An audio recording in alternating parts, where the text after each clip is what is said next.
what is your theory on partnership? Is it 1+1 equals to 11, or 1+1 could be 0? Well, it's a bit of both, but it's I guess with something like that, you got to find out where your strengths and weaknesses are, and who is got the skill set to do certain things in that business partnership. Now, if you both go in same mentality, you might end up butting heads. And look, it's not business partnerships aren't not easy. There's always ups and downs. There's going to be a day where you're having the best time of your life.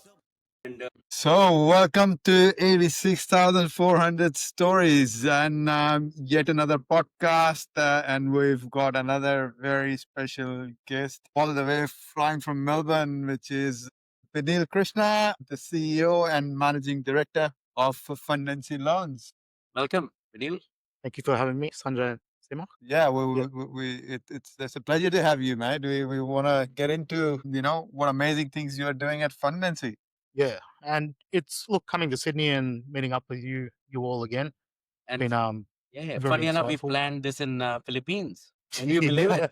Just came into my mind. Out of everywhere in the world, we all met up in Philippines for the first time. Yeah. What a great place to be, isn't it? Look, I just quickly introduce myself. So my name is Chhibber, and I'm the co-host of 86,400 Stories. We're in the early days. We want to bring inspirational stories based on anything is possible, no matter where you come from. And you will hear from Bineel's story, which he will talk about. Anything really is possible. And I'm joined with my co-host, Sanjay. So I am Simmer's co-host, and again, Fig Advisory. And our aim is to bring these stories because you must have heard in the last podcast that we love real stories, like real inspiring moments of people. And that's the aim, Bineel. And yeah, Bineel, why don't you introduce yourself a little bit? Just tell us, where you come from. Let's touch on a little bit about yourself. Yes. So my background is basically Fijian Indian. We migrated into Australia in 1990, so when I was only 2 years old. Yeah, so basically, mum and dad uprooted their lives. Dad got an opportunity to come to Melbourne and start a new life. Yes. Look, hasn't been easy. It wasn't easy, but my dad worked hard to get to where he's at. Implemented his ethics and his their culture into us to bring us to where we're at. So in saying that, I've also got two other siblings, but they're born in Australia. Yeah, so I've got a younger brother and a younger sister. And I think that is the reminder. That's why Simmer likes this picture on the behind us here. People uprooting their life and bringing them to the new world. It's a journey, isn't it? It's a journey. I mean, I'm sure, your mom and dad, when they came here, it's a new life, it's a new system, and we're all blessed to come to a country like Australia, isn't it? Yeah, definitely. It was a new experience for them. Obviously they had to leave their families behind, but in saying that, Dad saw it as a good opportunity to, come and start a new life here and see what he can make of it. So a bit of a background about my dad. He's an electrician. So he currently works as an electrical lead, but he's worked his way up. So he came here and just started off as a normal electrician and just kept moving on, I guess. Well, that's a story that a lot of it is common with the guests that we bring. So what about you, Bineel? I mean, I know we're talking about your dad and your mom. Let's hear your story. I mean, you came here when you were 2 years old. I'm sure you remember a lot about Fiji when, since you were 2 years old, and you have a lot of, sharp memory. I guess, being 2 years old, not really, but the good thing is I have been back on numerous occasions. That's the best thing. Yeah, so growing up, I've been back over numerous occasions. I still go. I still see it as my homeland. And look, to be honest with you, I prefer the weather there better than Melbourne. I don't blame you, man. So, look, most of my life, I guess, has been spent in Melbourne, Australia. Growing up, like doing primary school, high school. I've even attended university here and things like that. So, yeah, look, the journey was good as growing up. And then you start after school, it's all about the serious side of life. Yeah. For some people, it starts in school, isn't it? For us, definitely started in school because that's where we started to learn all the street skills and whatnot. For us, it was really important to survive. Actually, we spoke about in the last podcast about that. Like for us, it was more like survival. You need to know your surroundings and neighborhood well. after a while. I often call I have a degree from University of Streets because you really have to survive and flourish. Actually, to be honest, I think that's we underrate that, but that's. So how was it growing up in Melbourne at that time? I mean, you're an entrepreneur right now. Yeah. You run a finance company, and you had to.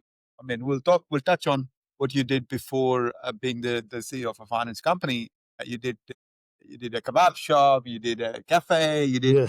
many things. Car salesman. Car salesman, Yeah. before you reaching. So how were you growing? Were you always an entrepreneur and a risk taker, or yeah?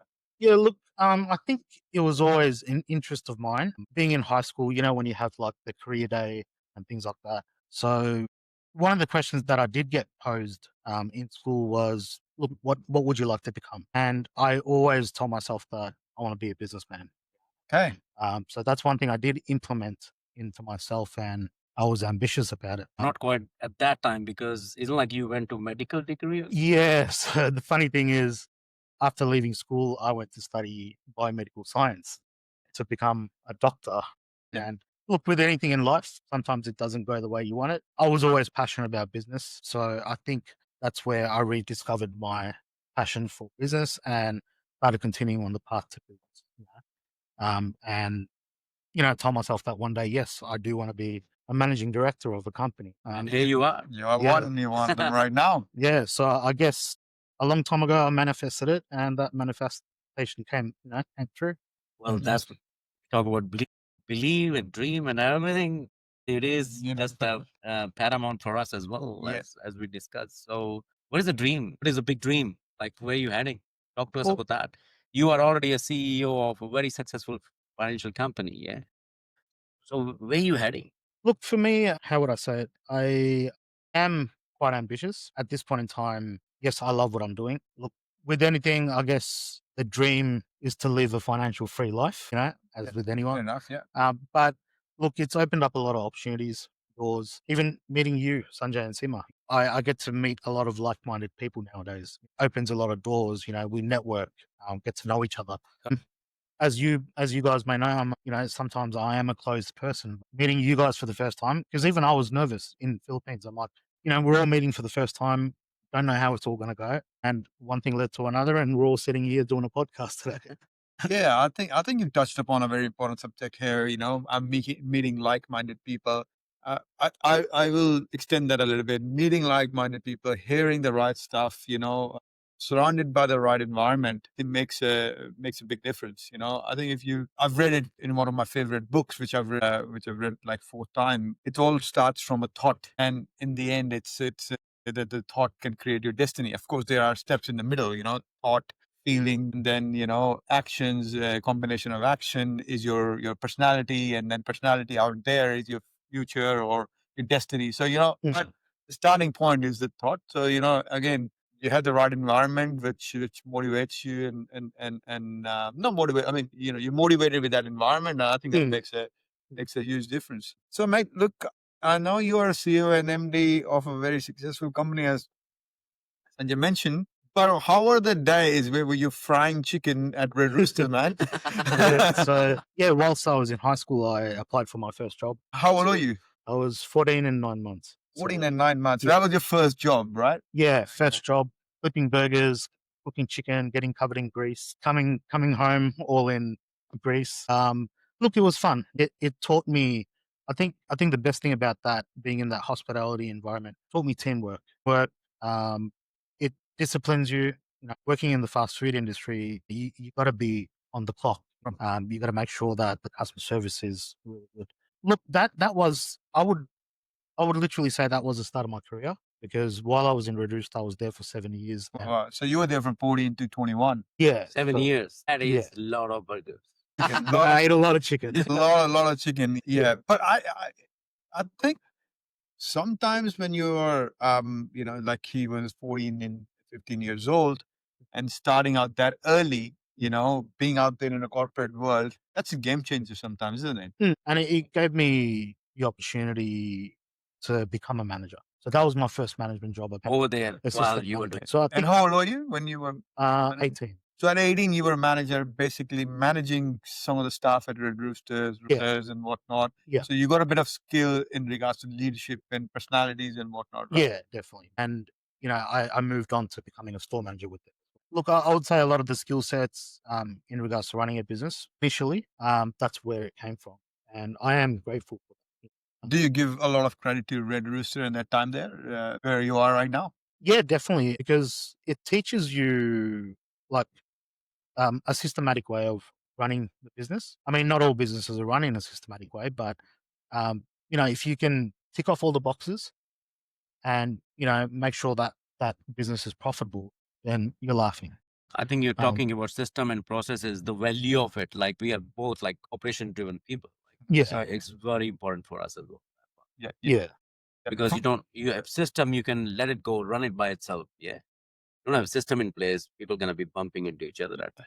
It's a process driven system, right? You're relying on processes to work, and Yeah, you're not relying on people. So for those who don't know Red Roosters, the thousands out there that are listening, to be honest, Red Rooster is a chain of fast food restaurants in Australia, something similar to McDonald's, a lot smaller. I think that's what Red Rooster is, isn't it? yeah.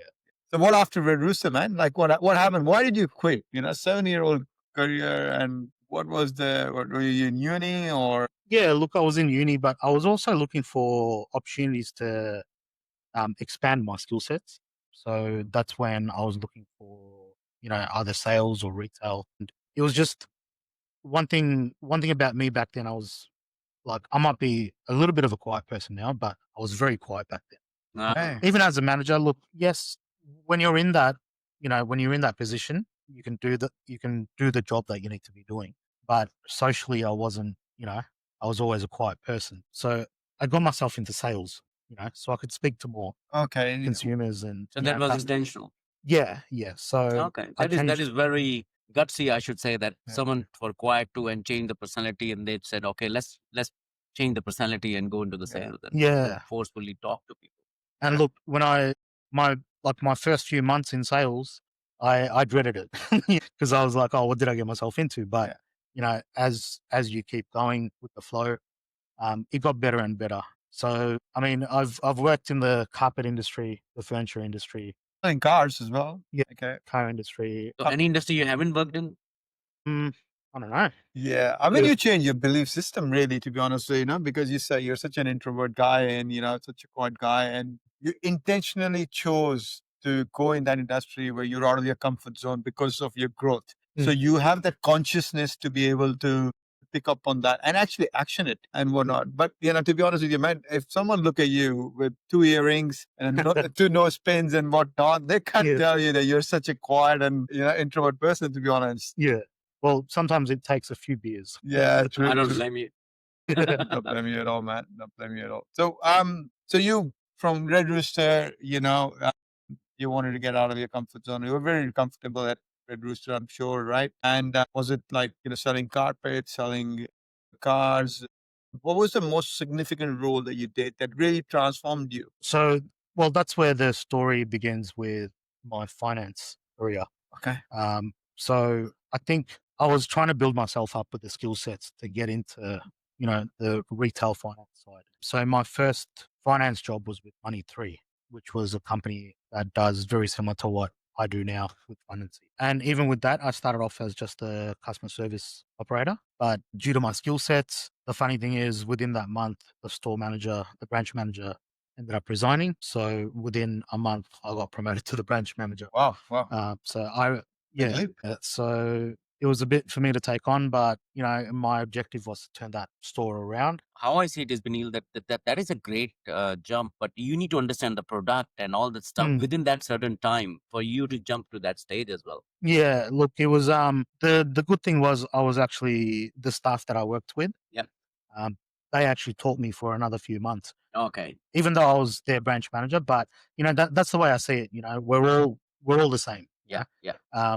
Like to me, titles don't really mean Matter. it. Yeah. Yeah. As long as you're there to help each other and grow that business and grow that team, and that's what I focused on. Even now. Yeah. So how old were you when you were with Money3? Now, Money3 is a finance business, as we know. And how old were you? Like Yeah, so I think I joined them when I was 23 years old. 23 years old. Yeah. Until 14 to 21, you worked at Red Rooster. Between 21 to 23, you did sales with carpets and cars Cars and and- whatnot. Yeah. Sorry, it might have been 24 because I spent another 7 years in Money 3. Okay, all right. Yeah. So you were in 24, started working as a customer care person. I want to know when you were doing this role, when you had the mindset of going out of comfort zone to be able to do the sales role, that's really uprooting your normal personality to become something else.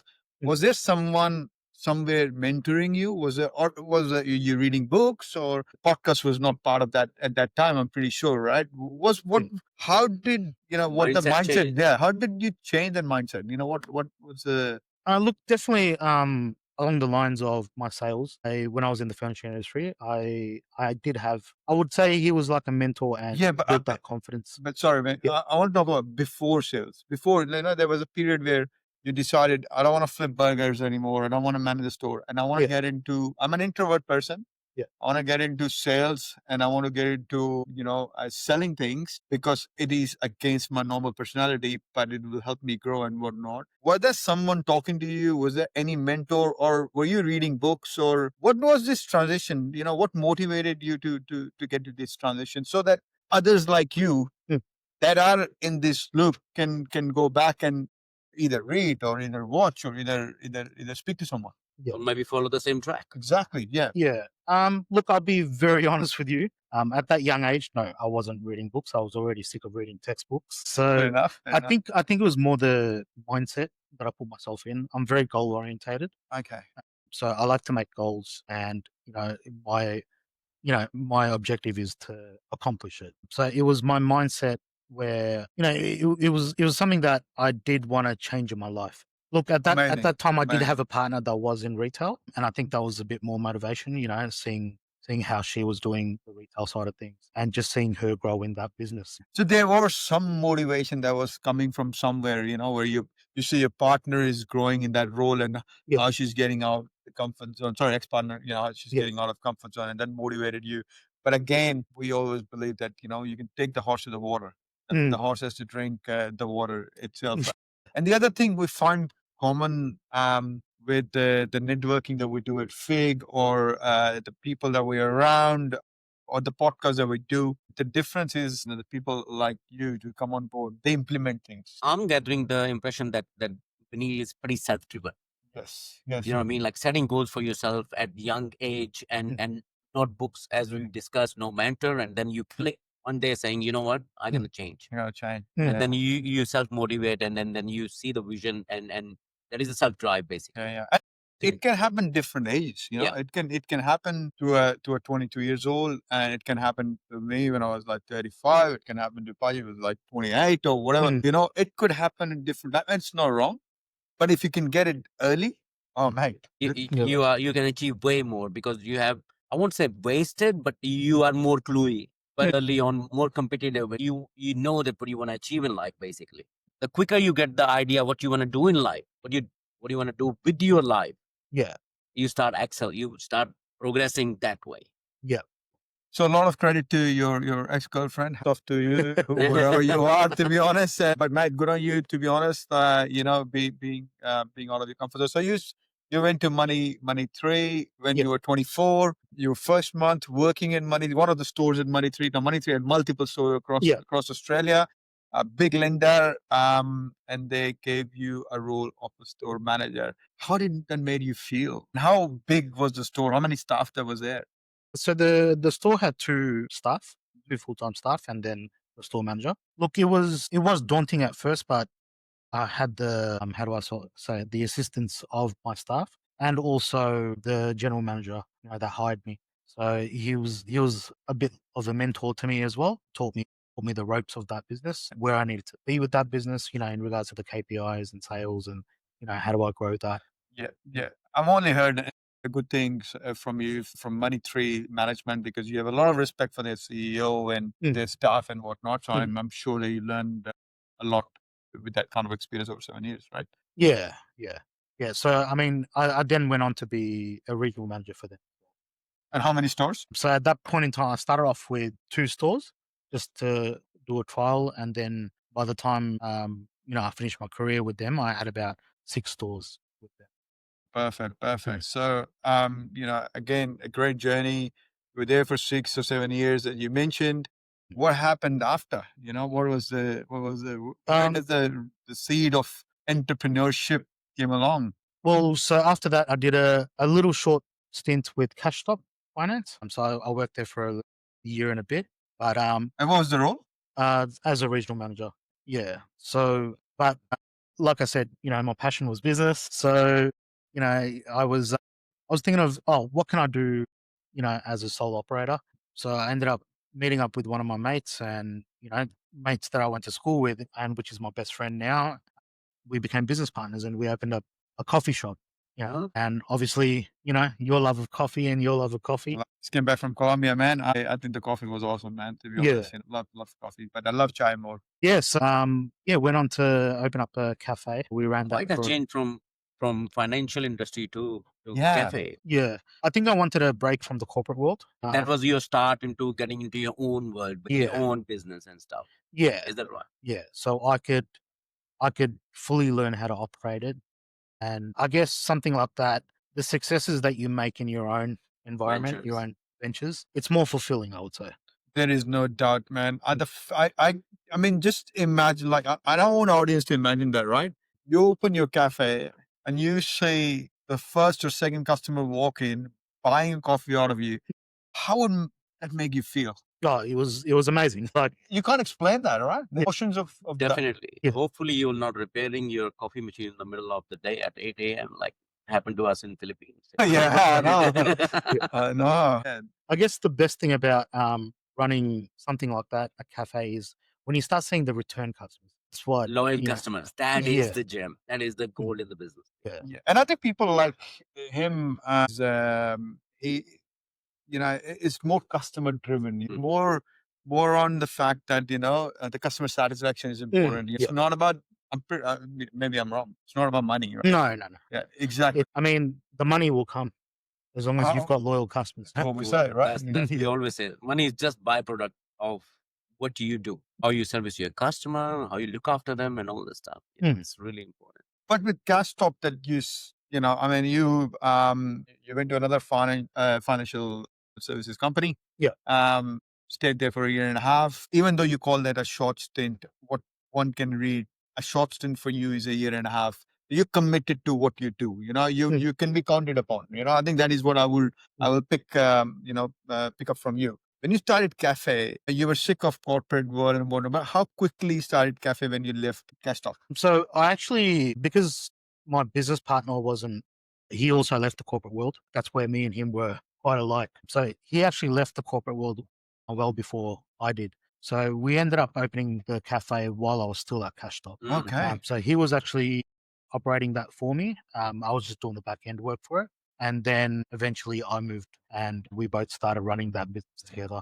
So he must be sending you a lot of emails around, the cafe synopsis, it's going to be profitable and whatnot, Excel and whatnot. Yeah. You love emails, right? Yeah. Send me an email. Yeah, send me an email. So for those that don't know Bineel, I mean, his favorite line would be, okay, well, send me an email, let me review it and whatnot. Yeah. So how long? Let's talk about the metrics. Yeah, let's talk about the metric, whatnot. So how long it took you from this email or SWOT analysis, as we call it, and to making a decision? Look, I'd say it took us about a month or so. The good thing about the cafe was it was walk in, walk out. So we didn't have to set up a whole business. Okay. Yeah. So you want to set up Yeah, basically we want to and set up you business. existing business. Yeah. Okay. So, But I'm more interested in like you making a decision on a cafe. So 1 month it took to make the decision. yeah, I think Sanjay would have taken 13 minutes. I'm guilty of that. I wouldn't, and I might have taken like 35 minutes. So, I think that is another key where you did the SWOT analysis, you looked at the area, I guess, right? Yeah. How long did you run that cafe for? so I had that up until, so we purchased it in early 2018 and I had that up until mid 2019. Okay, so almost a year and a half. Yeah, Yeah. because we found another opportunity after that. Was that So when you say we, you and your partner, and Yeah, my was that business partner. something similar? Like No, so we started selling kebabs. from Yeah, so cafe to kebabs and whatnot. So his background was like in hospitality. so I mean, we both worked for Red Rooster Yeah. after school, but he was more into logistics in the corporate world. Right. So yeah, like even me, I didn't know anything about kebabs, how to make a Well, kebab, now and you things must like be that. expert, and I think what we should do, Simar, evening dinner, you are cooking. Exactly. You know, not the right kebab, right? Yeah, Yeah, but for sure. yeah. So yeah, we got the opportunity to we actually transformed a burger shop because that burger shop was not Okay. working, and we're like, well, what's the next best thing? And then you had a lot of experience in already in food industries. That was the Yeah. base basically. So you exactly know what you were doing, I guess. So Yeah, that was the yeah. main thing. Sir, I have, you know, when you have an operator like that have been in finance industry or carpet or, you know, selling cars and, you know, fast food and all that, Carpets. the basis, you know, when you get the basis right, I think it could transform any business. Any Do business. you, Yeah. you have the similar I philosophy? totally understand. And I was about to actually throw it in that the concept of the business is pretty much similar. You are providing a service, you good, make sure you're providing a good service, Yeah. Exactly. and that's the bottom line. Yeah. I mean, operationally, if we go to a business, whether, you know, any business that is not even related to what we do, I think the value system will not change. No, Pretty it'll similar. be the Yeah. same value system. I mean, the way you say it, like, yes, in Red Rooster, I was selling chicken, you know. So in the lending world, you know, we're selling as well to these consumers, you know. 100%. But Yeah. you know, the difference of the feeling, what we wanna talk to our audience about entrepreneurship, right? Red Rooster, you got a lot of customers. You would take the payment and whatnot, you know, deliver what they wanted to eat and whatnot. But when they come to your cafe or your kebab shop, I'm sure the feeling, I mean, we are both entrepreneurs. You are entrepreneur as well. Yeah. The feeling is different. Yeah, yeah. And it's also, you get to build a rapport with those customers, Exactly. you know, because it's the same face that they see every day, and they're loyal customers. They return. Like, there were times where I had half an hour conversations with my customers. Exactly. And Yeah. it was not about money or anything. No. Like that. It was about One thing just came into my mind, and for me, when I go to a cafe, the most important thing is when I'm turning up on the third day, first day, second day, third day, I don't want to tell my order. Yeah, yeah. They should know by heart what I'm getting in. Yeah. And if they don't know, I shouldn't be drinking the coffee there. Yeah. I think it's a very particular to the. I can never be his barista because I won't remember it, man. Well, So- that's why you're not. Yeah, no, 100%. I won't remember it, but yeah, I they do. They do. They remember the name. Yeah. Do, and that is absolute. And then they're serving so many people. Yeah. Which is an amazing skill to have. And I think with cafes as well, like, I mean, you can, all you need is like sometimes a smile and a face, you know, you could serve a worse coffee, but you can get away with that when you have amazing customer service. You know what I mean? And I Yeah. totally agree with Yeah. that. Yeah, exactly. And like you just touched on, you know, that's one thing we really did. You know, we tried to learn the names of all our loyal customers and returning customers because they appreciate that. You know. Yeah. And what about the story you were telling us? Like when you started the cafe, I think one of the things that you transformed or transitioned was, even though it was loss making for you, to serve latte or cappuccino or something like that to the console next door for a very discounted price. Is that what you did? Yeah, yeah. So it was a bit of a loss leader for us, but we were, you know, that was one of our marketing tactics, I guess, you know, because we had a council building right next to us.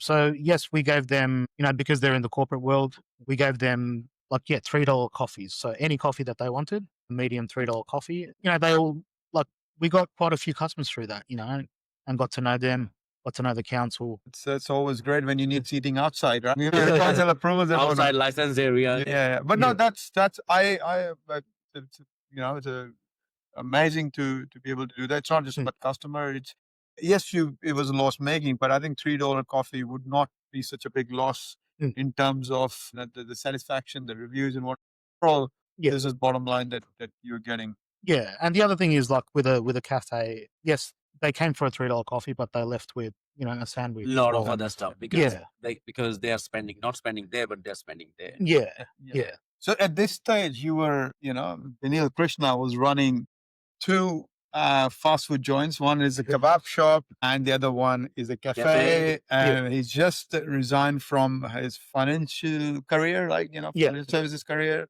How was the business going? Were you making money or? Yeah, look, the cafe and the kebab shop were very profitable. So both were profitable. Yeah. And for those who don't know hospitality industry in Australia, and if you look at the insolvency statistics, that's Yeah. a very difficult. So which year was area. that? Like it was before COVID? Cafe was 2018. Okay. Yeah, so we transitioned out of that mid 2019. Okay. Here's the funny story. As soon as we opened up the kebab shop, COVID hit. Okay. Yeah. So look, I wouldn't say we struggled because that was just the initial period of COVID. It's just because we did do our research and we knew the demographics and there was no other kebab shop nearby. Must be doing a lot of home deliveries. Yeah, so we did quite a bit of Uber. Yep. Look, the 5 km radius didn't come in until later on. So yeah, like we were still running the business as it was, like it was going very well. And like, look, we lost a little bit of business due to the 5 km radius, but that's where Uber, DoorDash, that helped us out. Yeah, and you said you did a bit of research, and for anyone who will want to open a cafe or a hospitality, a shop or a kebab shop, or what kind of research are we talking here?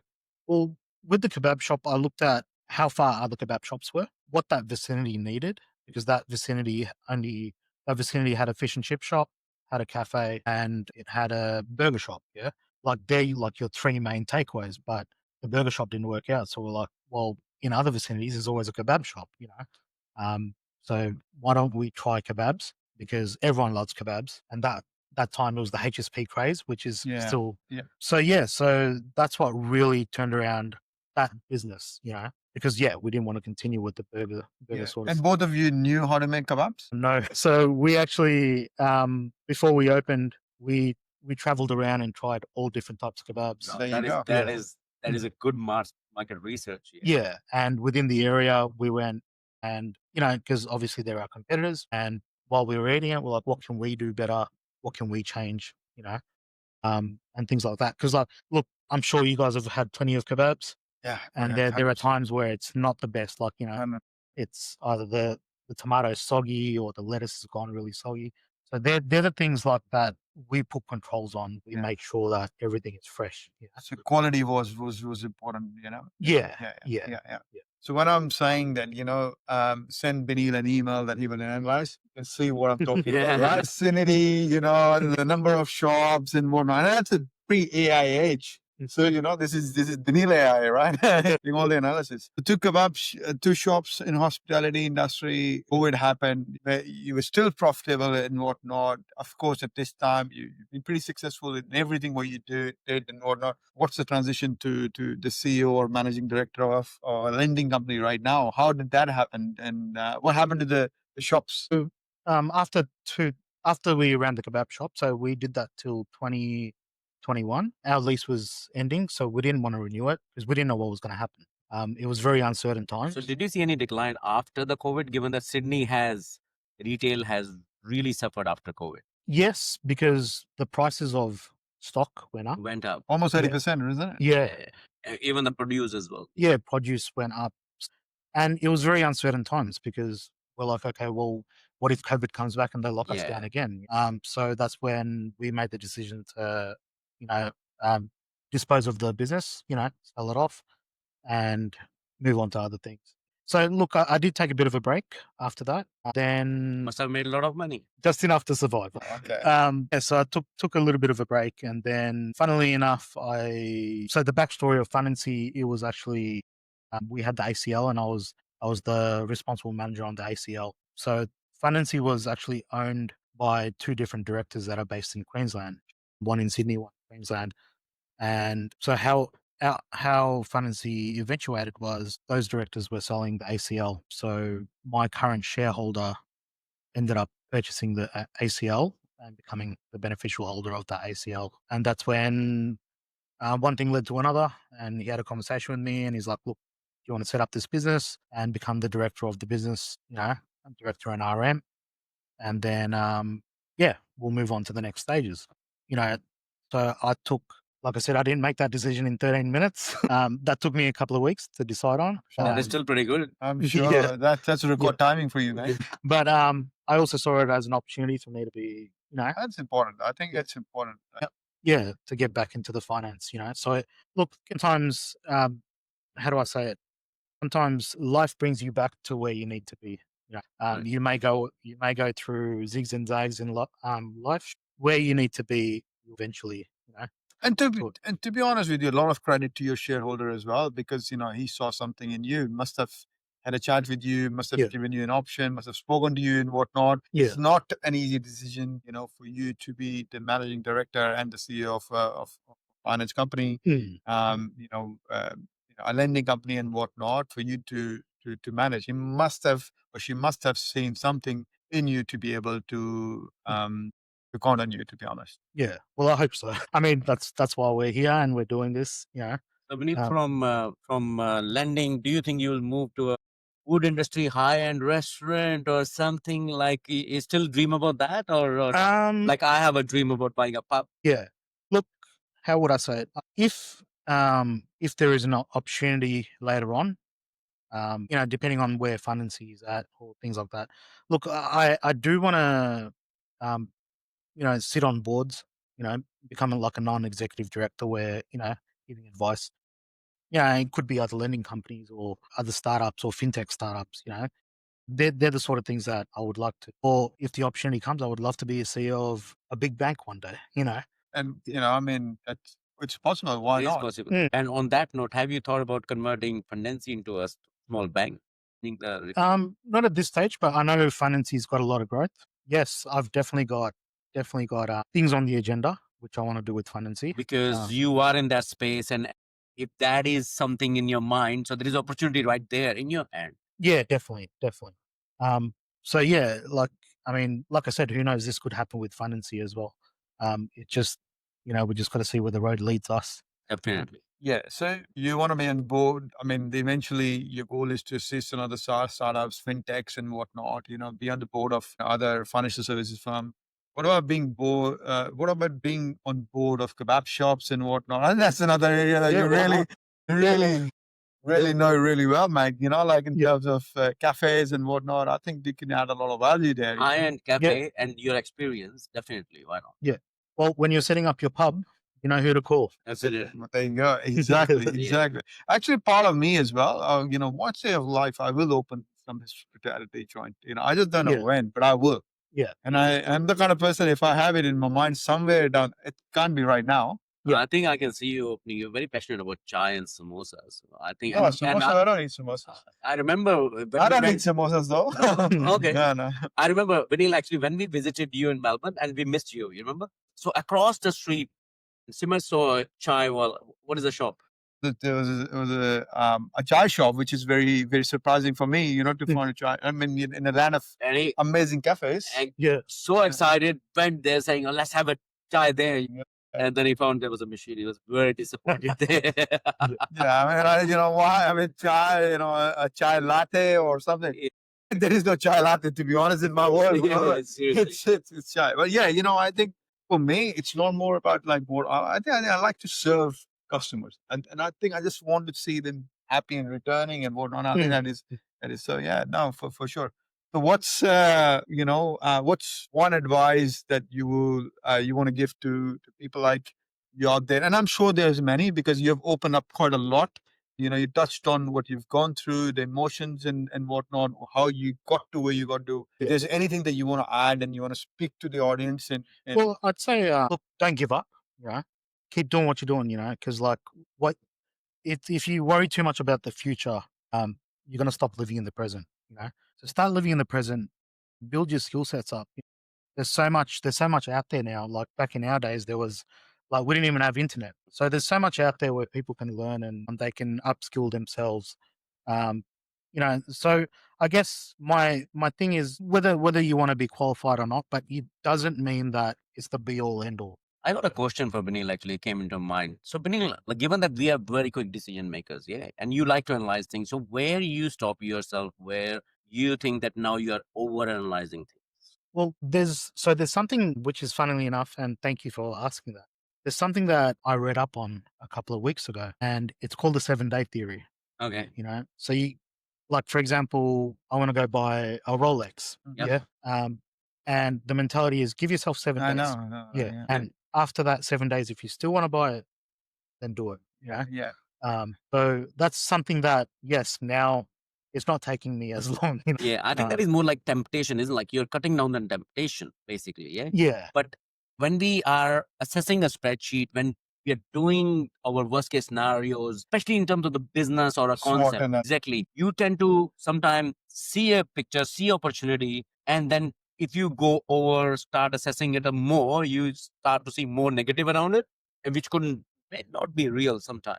Yeah. But I think that still applies to that because you're still going to end up making a decision based on what you see. And I know that they say the longer you take, the worse it can get, you know. And that's what I'm but talking about, basically. it's whether you're willing to take that risk, it's whether you're willing to say, Yeah. okay, well, I can see this as a negative, but how am I going to turn this around? Yeah. How am I going to make this a positive? Yeah, I think in our world we call it analysis paralysis, where you do over analysis. I think again it has worked really well for Bineel. Correct, So I think this is Yeah. something that people can learn. But I think for someone like us, I think we look at opportunity cost. Yes. Yeah, opportunity cost. How I assess thing is that what I'm about to lose. So if I go ahead with certain thing, what is the time and money Mm. I'm about to lose, and if I'm ready to lose it. Yeah. If I'm ready to lose it, I'll go for it. Yeah. It's very simple. Okay. So you're based more on like the time and the investment and the energy that. Correct. Opportunity, obviously, in our world, the bigger the opportunity, bigger the risk gonna come around. And obviously, if any business, we know that we are all entrepreneurs here, comes with a risk here. And then you assess the opportunity and the opportunity who is presenting, what is the background of it, and assess the I risk. think it's important who's presenting too. Exactly. Right? Yeah. Because someone can bring me one opportunity, and that someone else can bring me opportunity, and I will say no.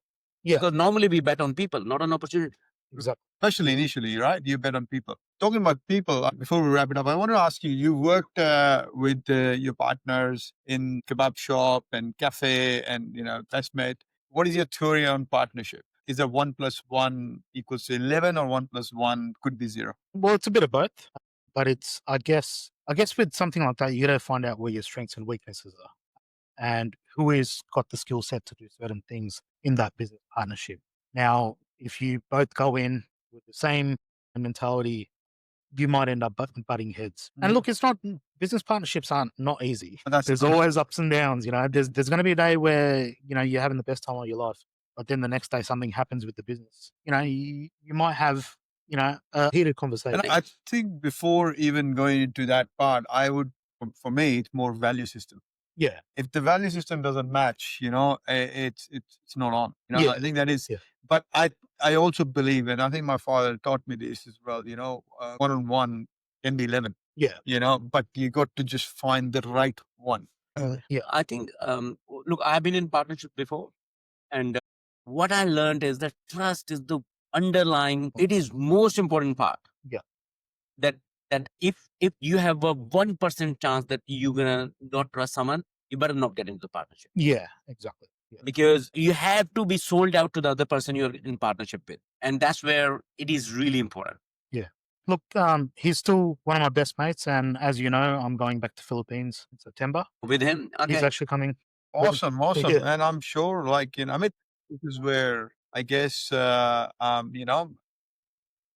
would be able to. So yeah. So you're going with him to Philippines. Of course, there's enough trust, and the value system is aligned. You know that you can trust the guy, and we have the similar values, right? Yeah, definitely. Well, I got a last one, which is my favorite one. What was your toughest day in life so far? Toughest day in life. Maybe there could be more if you want to Well, share one I mean, with a high level. We all have tough days. I mean, I guess I can't put it to one thing. Look, it's a very hard question. It is very hard question. Yes. Because look, I can tell you I've been through. And I'll tell you the reason I asked this question is because sometimes you think in your life that you have gone through something, yeah? Yeah. But when you hear that someone has gone through way more. Yeah.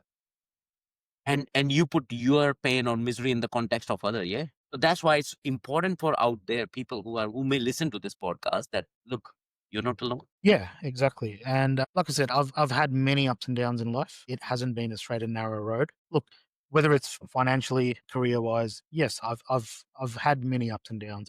Made a lot of mistakes. in life as Who well. doesn't? You Yeah. know, but if you don't make mistakes, you never learn. And here you are, CEO Hmm. of a financial company. Yeah. So I think in regards to your question, yeah, I've had many, but I kept moving on. And like I said, it's yeah, I used to think about the future more often than living in the present. Great. Nowadays, I try and live in the present. Yeah. Look, I do focus on the future a little bit, but it's more about living in the present. That's amazing. That's Very what I was going to say to you. Like, I mean, the best thing about the past, it's gone already, right? You know what I mean? I think that if you can move to the present, not so much in the future as well, if you can just enjoy the present, create a great thought. Before coming to this podcast, I created a thought in my mind. It's like, it's going to be an amazing podcast, man. It's going to be, incredible. We'll talk about everything, including your spreadsheet analysis and whatnot. And, it got me excited. It got me, it transformed the emotions to the actions. And I just really want to tell people, like, if you start working on the thought process, it could change anything. If you want to be entrepreneur, just manifesting, like you said, you manifested this where you are right now and you're here. And now perhaps you're manifesting something else. Actually, I know what he's I'm manifesting a Ferrari. Yeah, what color? Red, either a Ferrari or a Lamborghini. If I buy a Lamborghini, it's going to be yellow. What about being directorship of the bank? Yes, that's I'd see that as a goal for now. Yeah. Because I've got Fundency. Fundency is my baby for now. Yeah. And the more I can grow Fundency, the better it is for my company. Yeah. But yeah, like I would say that's more of a goal than a manifestation at this stage. But I'll email you. Yeah. There you go. There you go. Emails, yeah. Well, I think it's time to wrap it up. And hopefully the next podcast we do with you, whether it's 12 months, 24 months, you're parking with a Ferrari or Lamborghini or, whatever you want to get. I think it's been a great podcast. There's a lot of learnings that I had from you, to be honest, how you move things and whatnot. And I mean, my last thoughts are really thank you for giving us an opportunity to interview today and being part of this. Thank you, Bineel. And look, It was a great interaction, learning about your whole of the journey throughout the life and being CEO. yeah, look, I've had an awesome time here in Sydney. Thank you for bringing me to Sydney and bringing me on board with your podcast. And yeah, let's enjoy the rest of my trip. Absolutely. It's our podcast. Guys, anything is possible, isn't it? Yes, Anything's that's